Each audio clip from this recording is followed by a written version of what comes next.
আজ আবারও সকলকে ওয়েলকাম জানাচ্ছি আমার নতুন একটা ভিডিওতে।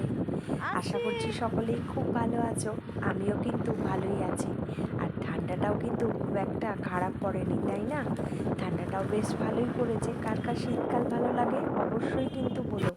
আমারও কিন্তু শীতকাল বেশ ভালোই লাগে। তবে ওই যে ঠান্ডা লেগে যাওয়ার ধাত, এই যা একবার যদি হাঁচি শুরু হয়ে যায় সেইটা যে থামতে চায় না, এটাই যা একটু বিরক্তির কারণ। বাকি আমার প্রত্যেকটা ঋতুই কোনো না কোনো কারণে বেশ ভালোই লাগে, খারাপ লাগে না।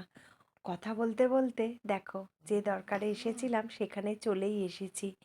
আসলে ননী ননায়ের পরীক্ষা চলছিল গত সপ্তাহে। তার সত্ত্বেও ননী ননাইকে নিয়ে আমাকে আসতে হয়েছিল ডাক্তারবাবুর কাছে। তো ননাইয়ের শরীর খারাপের পর থেকে যে ডাক্তারবাবুকে দেখাই সেখানেই এসেছিলাম। তো ভ্যাকসিন নেওয়ানোর ছিল দুজনকারই। আর এখানে এলেই যেহেতু আমার ননদের বাড়ি কাছাকাছি, ননি ননাই দুজনেই বায়না করে পিসির বাড়ি যাবে বলে। আর আলাদা করে মামার বাড়ির আনন্দ তো খুব একটা পায় না, যেহেতু কাছাকাছিই মামার বাড়ি। সেই কারণে পিসির বাড়িটাই ওরা একটু মামার বাড়ির মতো আনন্দ করে। তো দেখো, মোটামুটি ননদের বাড়ির কাছাকাছিও চলে এসেছি। আর ওখানে ভ্যাকসিন নেওয়ার ওখানেও বেশ মানে খুব একটা যে দেরি হয়েছে তা নয়। আর দিদিভাইকে তাই বলেই দিয়েছিলাম যে ওখানেই খাওয়া দাওয়া করব। যদিও শনিবার ছিল, মানে আর কি নিরামিষের ব্যাপার। আহ, ওইভাবেই দিদিভাইকে আর কি বলে দিয়েছিলাম। দেখো, এই যে দিদির বাড়ির কাছাকাছি একেবারেই চলে এসেছি। এই যে পুকুরটার মানে দেখতে পাচ্ছ, এইটার দিয়েই আর কি দিদির বাড়িটা দেখা যায় ভালোভাবেই। আর এই যে দেখো কুকুর বাচ্চাগুলো কি সুন্দর লাগছে।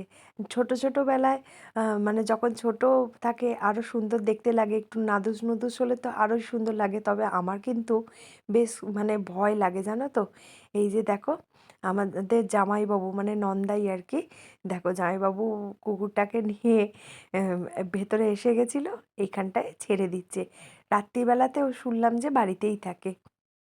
চলো এবার খাওয়া দাওয়া করে নিই। খাওয়া দাওয়ার মেনুতে কী ছিল দেখো, গরম ভাতের সাথে এদিকে শিম আলু বেগুন দিয়ে মেখেছিল, বেগুন ভাজা, এদিকে ভেজ ডাল।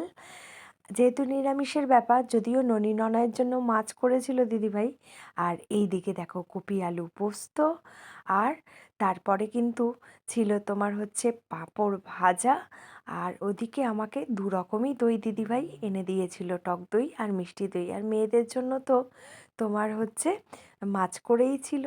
তো এই যে দেখো, এবার আমাদের যাবার পালা। যেহেতু আমার বিকালে ক্লাস থাকে, সেহেতু তাড়াতাড়ি চলে যেতে মানে বাড়ি ফিরতে হবে। সেই কারণেই দেখো এইদিকে ননি, পিসি, পিসেমশাই, দাদা সকলের সাথে বেড়াতে যাওয়ার গল্প করছে যে আমরা আবার কবে একসাথে বেড়াতে যাব। বেশিরভাগটাই সবাই একসাথেই যাই। আর এই যে দেখো, আরও একটা কুকুরছানা এখানে শুয়ে আছে। আর এই যে কুকুরছানাগুলো বাইরে, আমার কিন্তু সত্যি কথাই বলতে এগুলো ভীষণ ভীষণ রকম ভয় লাগে। আর আমাকে তো মানে আমার তো দেখেই কি বলবো, এত আমি ভয় পাই। আর আমাকে এই জন্য আমার মেয়েরা পর্যন্ত এত রাগায় যে কি বলবো। তো দেখতে পাচ্ছে ননি আমাকে দেখে খালি কি করছে। চলো এবার সবাইকে টাটা করে বাড়ি যাওয়ার পালা। আর আর কি, যাওয়ার সময় সবারই যেমন মন খারাপ করে, আমাদেরও একটু মন খারাপ করে, তারপরে আবার সবটাই ঠিক হয়ে যায়। চলো আজ এই পর্যন্তই থাক। আবারও তোমাদের সাথে দেখা হবে খুব তাড়াতাড়ি। দেখা হবার থেকেও বড় কথা, কথা হবে আবারও একটা নতুন ভিডিওতে। চলো, যদি ভালো লাগে অবশ্যই একটু লাইক কমেন্টস করো, তাহলে আমার তো আরও বেশি ভালো লাগবে। টাটা।